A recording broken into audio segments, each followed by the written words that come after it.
আজ থেকে অল্প কিছুদিন পূর্বে আমরা কেউ এই দুনিয়াতে ছিলাম না। কিছুদিন পর আমরা কেউ এই দুনিয়াতে থাকবো না। এই দুনিয়াতে আসার পূর্বে আমাদের অবস্থান ছিল রুহের জগতে, যাকে আলমে আরওয়াহ বলা হয়। কোরআনে কারিমে আছে, আমার আল্লাহ তার রসুল সাল্লাল্লাহু আলাইহি ওয়াসাল্লামকে ইরশাদ করেছেন, ও আমার রসুল, লোকেরা আপনাকে রূহ সম্পর্কে, আত্মা সম্পর্কে জিজ্ঞাসা করে। বিসমিল্লাহির রহমানির রহিম, ইয়াসালুনাকা আনির রূহ কুলির রূহু মিন আমরি রব্বি। মানুষেরা আপনাকে রূহ সম্পর্কে জিজ্ঞাসা করে, রূহ কাকে বলা হয়? আপনি মানুষদেরকে উত্তর দিয়ে দেন, রূহ আমি আমার রবের এক হুকুমের নাম রূহ। ছিলাম রূহের জগতে যতদিন মাওলাই করিম আমাদের থাকাকে পছন্দ করেছিলেন। একসময় রূহের জগতের সফর আমাদের শেষ হয়েছিল, এসেছিলাম আমরা মায়ের পেটে। যতদিন মাওলাই করিম চেয়েছিলেন ততদিন আমরা মায়ের পেটে ছিলাম। একসময় মায়ের পেটের সফরও আমাদের শেষ হয়েছিল, দুনিয়ার পেটে আসার সময় হয়েছিল। ঠিক যেই মুহূর্তে আমরা দুনিয়ার পেটে এসেছিলাম, আমাদেরকে আমাদের দাদিরা, নানিরা, খালারা, ফুফুরা, কোনো লেডি ডাক্তার, কোনো ধাত্রী মায়ের পেট থেকে বাহির করেন নাই। কোরআনে কারিমে আছে, আল্লাহ নিজে ইরশাদ করেন, বিসমিল্লাহির রহমানির রহিম, আল্লাহু আখরাজাকুম মিন বুতুনি উম্মাহাতিকুম লা তা'লামুনা শাইআ। আল্লাহই তোমাদেরকে তোমাদের মায়ের পেট থেকে বাহির করেছেন এমন অবস্থাতে যে তোমরা কিছুই জানতে না। ও আমার প্রিয় ভাইয়েরা, একটা জিনিস আমরা জানতাম, সেটা ছিল কান্না। ক্ষুধা লেগেছিল, কেঁদেছিলাম। পিপাসা লেগেছিল, কেঁদেছিলাম। শীত লেগেছিল, কেঁদেছিলাম। গরম লেগেছিল, কেঁদেছিলাম। পিঁপড়া কামড় দিয়েছে, কেঁদেছিলাম। পেশাব পায়খানা করেছিলাম, কেঁদেছিলাম। সমস্ত সমস্যার সমাধান এই কাঁদার মাধ্যমে হয়েছিল। মা যেখানেই থাকেন দৌড়াই এসেছিলেন, আমাদেরকে বুকে জড়াই নিয়েছিলেন, সান্ত্বনা দিয়েছিলেন। আমরা চুপ হয়েছিলাম। ও আমার প্রিয় ভাইয়েরা, কখনো কে চিন্তা করেছি সেই শিশুবেলাতে যে কান্নার দ্বারা সমস্ত সমস্যার সমাধান করেছিলাম, আজ বড় হয়ে সে কান্নাকে কেন আমরা ভুলিয়ে গেলাম? আজ এই উম্মতের কেউ কাঁদে না। এই উম্মতের আলেম ওলামারাও আজ কাঁদে না। এই উম্মতের ইমাম খতিবেরাও আজ কাঁদে না। এই উম্মতের পীর মুরিদেরাও আজকে কাঁদে না। এই উম্মতের মাওলানা মুফতিরাও কাঁদে না।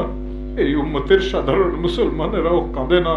আর না কান্নার কারণে মাওলাই করিমের সাথে এই উম্মত সম্পর্ক চ্যুত হয়ে গেছে। ও আমার প্রিয় ভাইয়েরা, এমন কোন নবী দুনিয়াতে আসেন নাই যে নবী মাওলার দরবারে কাঁদেন নাই। আমাদের নবী সাল্লাল্লাহু আলাইহি ওয়াসাল্লাম এসেছেন, কোরআন আমাদেরকে এই কথা জানাইছে। রাসূল অর্ধরাত্রি আল্লাহর দরবারে যেন বলার চেষ্টা করতেছেন। আমি আমার কানকে আল্লাহ রসুলের জবানে কাছে নিয়ে গেলাম। রসুল পাক সাল্লাল্লাহু আলাইহি ওয়াসাল্লাম বলতেছিলেন, ও আমার উম্মতেরা, আমি তো দুনিয়া থেকে চলে যাচ্ছি, একটা আমানত তোমাদের কাছে রেখে যাচ্ছি। যতদিন তোমরা এই আমানতের পাবন্দি করবে ততদিন আল্লাহ তাআলা তোমাদেরকে অপমান করবেন না। আসসালাত আসসালাত, যতদিন তোমরা নামাজের পাবন্দি করবে আল্লাহর রহমতের চাদরের নিচে তোমরা থাকবে। এরপরে আল্লাহ রাসূল সাল্লাল্লাহু আলাইহি ওয়াসাল্লাম ইরশাদ করলেন, ইত্তাকু ফিল ইবাদ, অধীনস্থদের ব্যাপারে আল্লাহকে ভয় করিও। আমার প্রিয় ভাইয়েরা, আজ পুরো দুনিয়াটা জুলুমে অত্যাচারে ভরপুর হয়ে গেছে। আমরা কেউ অধীনস্থদের ব্যাপারে আল্লাহকে ভয় করি না। স্বামীরা স্ত্রীদের ব্যাপারে আল্লাহকে ভয় করে না। সন্তানেরা আল্লাহকে ভয় করে না। আব্বা আম্মা সন্তানদের ব্যাপারে আল্লাহকে ভয় করে না। উস্তাদেরাও ছাত্রদের ব্যাপারে আল্লাহকে ভয় করে না। পীরেরাও মুরিদদের ব্যাপারে আল্লাহকে ভয় করে না।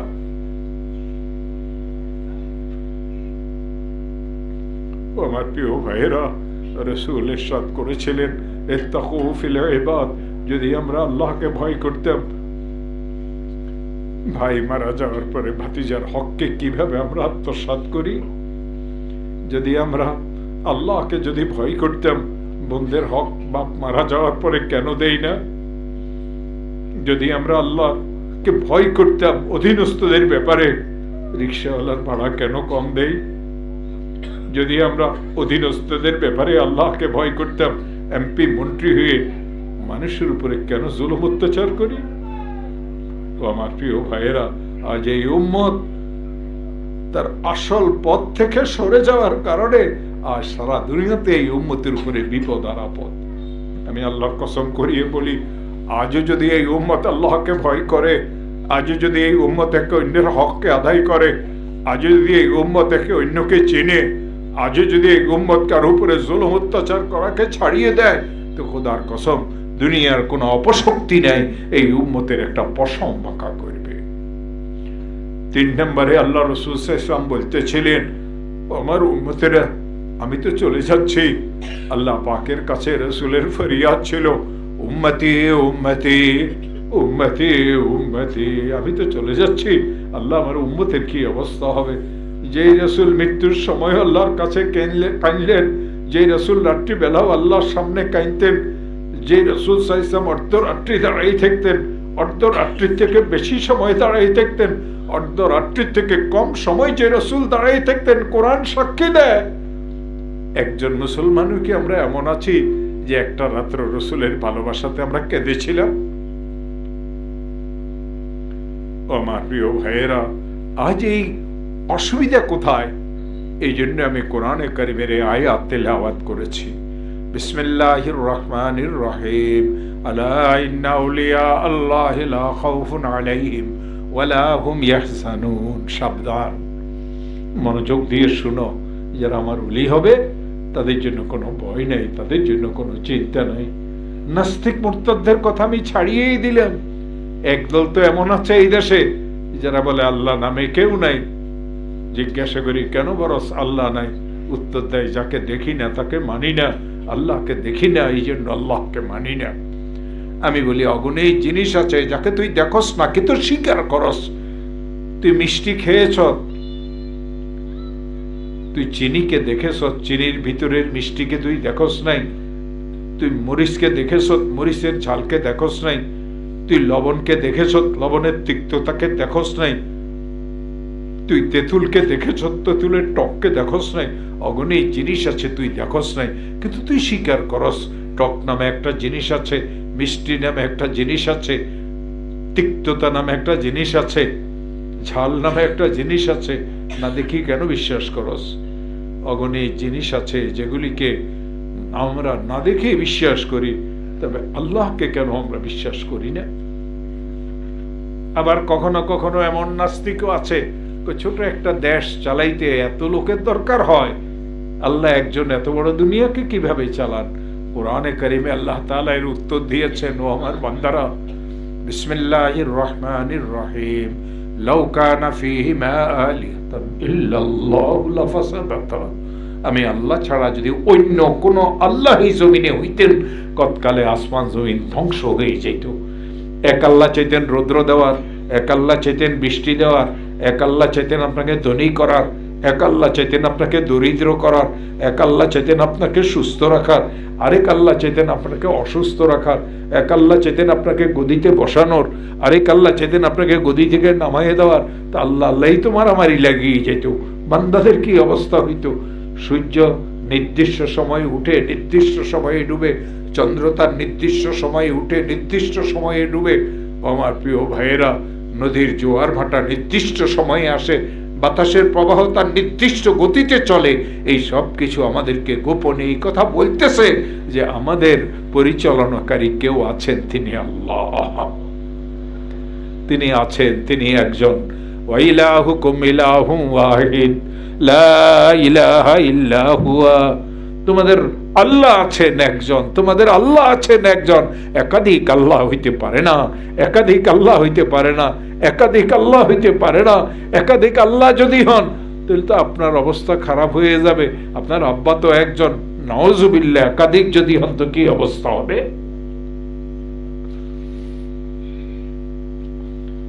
আবার এক ধরনের নাস্তিকেরা আছে, তারা এই কোরআনে কারিমকে নিয়ে, আবার এক ধরনের নাস্তিকেরা আছে তারা রাসূল সাল্লাল্লাহু আলাইহি ওয়াসাল্লামকে নিয়ে কটূক্তি টিটকারি করে।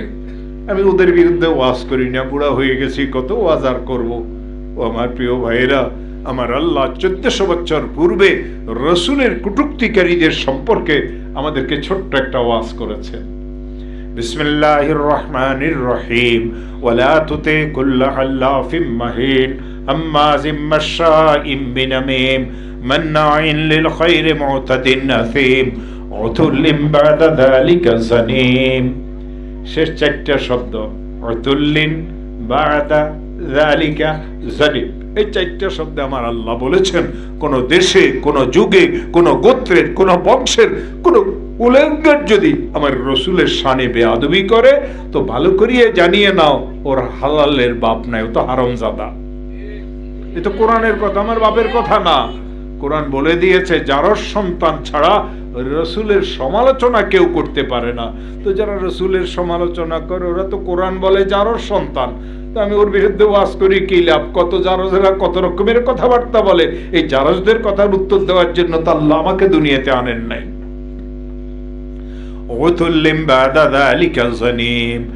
আবার কিছু নাস্তিক মুরতাদ এমন আছে এ কোরআনে কারীমকে নিয়ে তারা বিদ্রুপ করে। কই হুজুর, তোমার এই কিতাবে কি বিজ্ঞান আছে? বিজ্ঞান ছাড়া তো দুনিয়া অচল। তোমার এই কিতাবে কি ইতিহাস আছে? ইতিহাস ছাড়া তো দুনিয়া অচল। তোমার এই কিতাবে কি ভূগোলের কথা আছে? ভূগোল ছাড়া তো দুনিয়া অচল। আমি গাধাদেরকে জিজ্ঞাসা করি, তোদের বিজ্ঞান কখন দুনিয়াতে এসেছে? আজ থেকে 500 বছর পূর্বে পৃথিবীর মানচিত্রে কোন দেশে একটা প্রাইমারি স্কুলের অস্তিত্ব ছিল না। তখন তোর বিজ্ঞান কোথায় ছিল?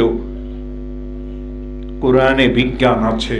বিসমিল্লাহির রহমানির রহিম ইয়াসিন ওয়াল কুরআনিল হাকীম। এখানে তো আল্লাহ তাআলা পরিষ্কারভাবে কোরআনে কারীম যে বিজ্ঞানময় এর আলোচনা করেছেন, ব্যাখ্যা অনেক লম্বা। বিসমিল্লাহির রহমানির রহিম লাশ-শামসু ইয়ানবাগী লাহা আন তুদরিকাল কমার ওয়ালাল লাইলু সাবিকুন নাহার ওয়া কুল্লুন ফি ফালাকিন ইয়াসবাহুন। এ তো কোরআনে কারীমের আয়াত।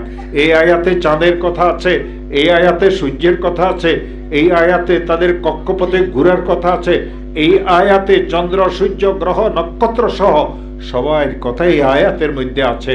আমার আল্লাহ জানাইছেন এরা সবাই ঘুরে, নিজের কক্ষপথে ঘুরে, আমি আল্লাহর জিকির করার অবস্থাতে ঘুরে। তোদের বৈজ্ঞানিকের যদি 500 বছর আগে চন্দ্র সূর্যের ঘোরার কথা বলেছে, তো কোরআন তো আমাকে 1400 বছর পূর্বে বলেছে। তোদের বৈজ্ঞানিকেরা চোর, কোরআনের কথাকে চুরি করিয়ে তোদেরকে ব্যাককল বানাইছে। টিটকারি করে কয়, হুজুর তোমার এই কিতাবে কি ভূগোল আছে? আমি বলি হ্যাঁ, আমার এই কিতাবে ভূগোলও আছে। ভূগোল কাকে বলে? বিভিন্ন দেশের অবস্থানের অপর নাম ভূগোল, রাজধানীর আলোচনার নাম ভূগোল। কোরআনে কারীমকে খুলিয়ে দেখ। বিসমিল্লাহির রহমানির রহিম আলিফ লাম মিম গুলিবাতির রোম।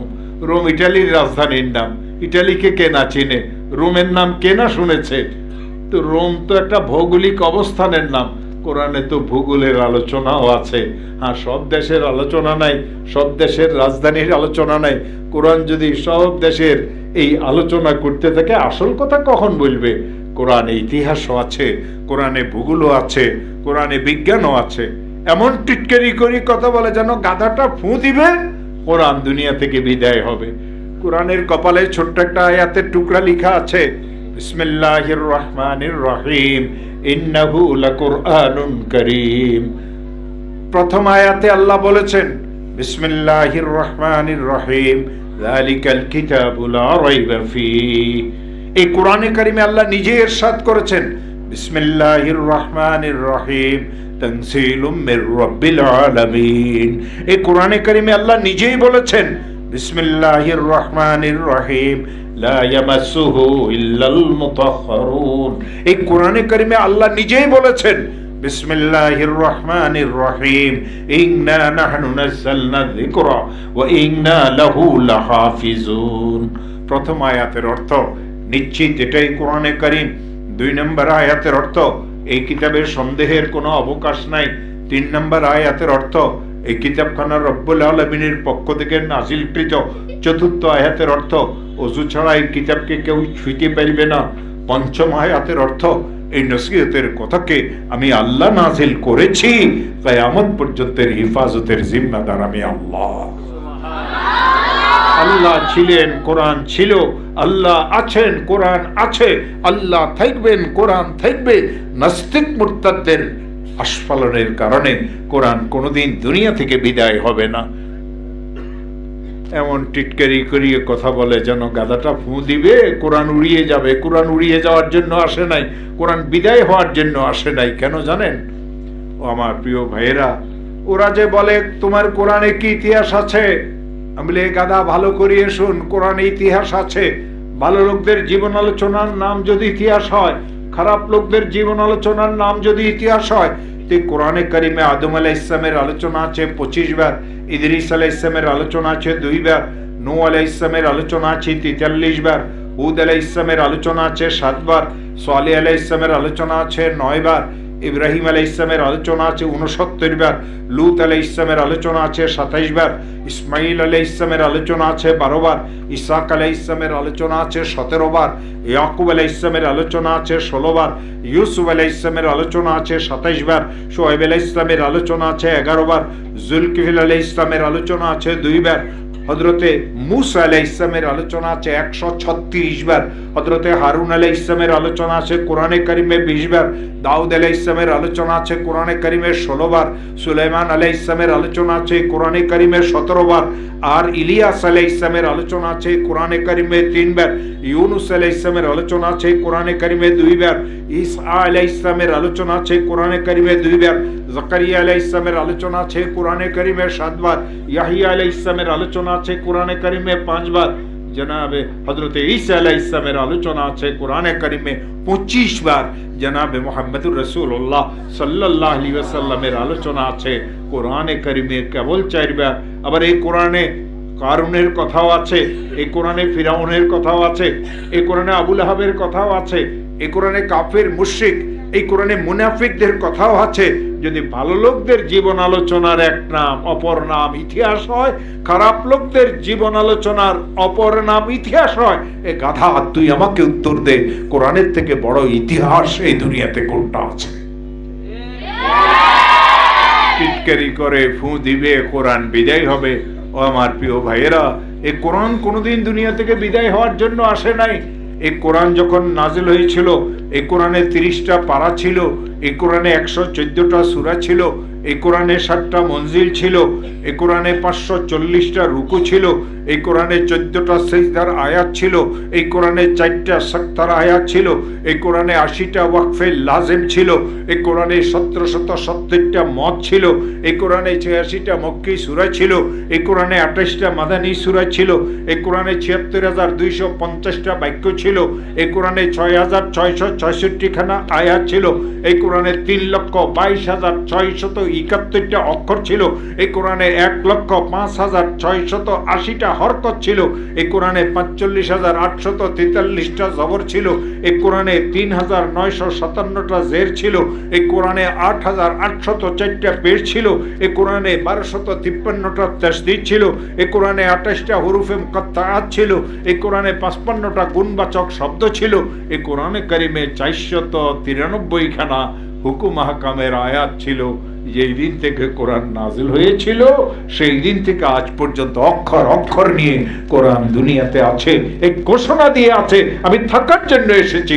কোনো অপশক্তি, কালো শক্তি, কোনো সম্মিলিত শক্তি, রাষ্ট্রীয় শক্তি একত্রিত হয়ে আমার একটা অক্ষরকেও তোরা মুছতে পারবি না।